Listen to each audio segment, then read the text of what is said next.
Today is Maundy, Thursday. It is one of the biggest days of Holy Week leading up to the resurrection, the death and resurrection of Jesus. Maundy is confusing. A lot of people think we're saying Monday, Thursday, but Maundy, Maundy, actually means commandment in Latin. And it points to John 13, where after Jesus has washed the disciples' feet, he gives them a new commandment. I'm starting here at verse 34 of chapter 13.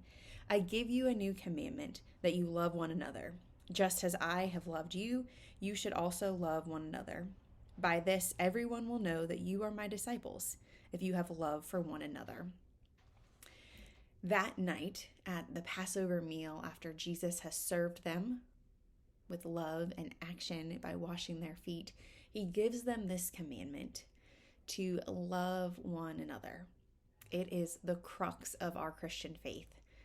Songs have been written about it. Hundreds, if not thousands, of sermons have been preached on that idea. If you boiled all of who God, or let me rephrase that. If I were to boil down everything I know to be true of God, love is the center, is the core of that. So this new commandment kind of, I don't want to say replaces, but it becomes more important than all of the laws of the Old Testament, all of the commandments there. Jesus says, this is the top dog. This is the most important. Love one another. And your love and your striving to love will be what sets you apart, will be what makes you different, will be what points people to me. I love that this part of John reminds us of so many other pieces of the Gospel of John. I'm the way, the truth, and the life. How do people know that? Because we love.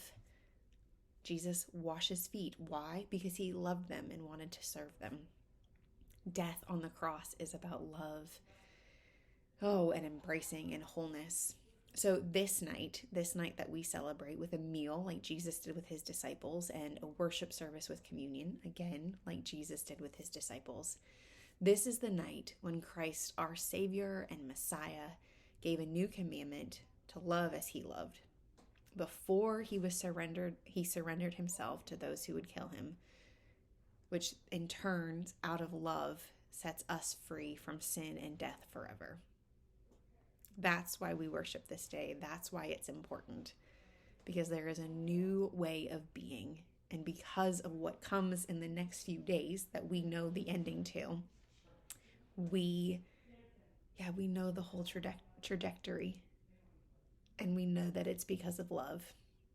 So whatever your day looks like, I hope there are opportunities to share and to receive love, to live into this commandment. Hope to see you tonight. Dinner's at 6, worship's at 6:45.